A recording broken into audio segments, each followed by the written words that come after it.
శ్రీకాకుళం జిల్లా ఇచ్చాపురం మండలంలోని బెల్లుపడ కాలనీకి చెందిన కాళీ వరప్రసాద్ అనే యువకుడు తీవ్రమైన వ్యాధితో బాధపడుతున్నాడు. తనకొచ్చిన వ్యాధి కారణంగా అతని చేతులు చొచ్చుకుపోయి వీల్ చైర్కే పరిమితమయ్యాడు. మరొకసారి సాయం కోసం నిలబడడం కూడా అతనికి సాధ్యం కావడం లేదు. అయితే ఇంతటి దీన పరిస్థితిని ఎదుర్కొంటున్న తనకు దివ్యాంగుల కోసం ప్రభుత్వం అందించే పింఛన్ లభించడం లేదని కాళీ వరప్రసాద్ ఆవేదన వ్యక్తం చేశారు.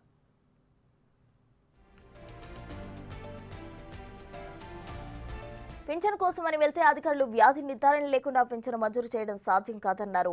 వరప్రసాద్ వాపోయాడు.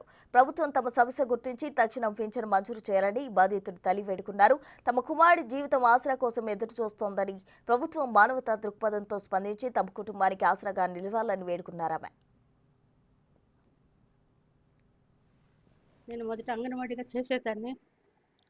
అప్పటికి మా బాబు 7 సంవత్సరాల క్రితం నుండి ఈ వ్యాధితో బాధపడుతున్నాడు. ఉద్యోగరీత్యా చాలా బలహీనమైపోయాను. పరుగులతో నా జీవితం అయిపోయింది. అక్కడికి వెళ్ళి ఇంటికి వస్తున్నప్పుడు బాబు పడిపోయి రక్తపోరు కూడా అయిపోయాడు. ఈలోగా నేను రిటైర్మెంట్ అయిపోయాను. రిటైర్మెంట్ అయిపోయిన తర్వాత బాబు బాగా బెడ్కి అంకితం అయిపోయాడు. రిటైర్ అయిపోయిన తర్వాత ఎటు నుండి ఎటువంటి సోర్స్ రాలేదు మాకు. నాకు ఆర్థిక పరంగా ఏమీ లేదు. ఉద్యోగం చేసేటప్పుడు నేను ఎవరి మీద ఆధారపడలేదండి. వచ్చిన జీతంతోనే నా బాబుకి ఏం కావాలో అది చేసుకొని, కుటుంబానికి ఏది కావాలో అది చేసుకొని బ్రతికాను. తర్వాత ఎప్పుడైతే రిటైర్ అయిపోయానో ఇంకా నాకు ప్రభుత్వం తరఫు నుండి కావాలనుకొని చెప్పి పెన్షన్ కూడా నాది వెళ్ళాను. అప్పటికి నాది కూడా అవ్వలేదు.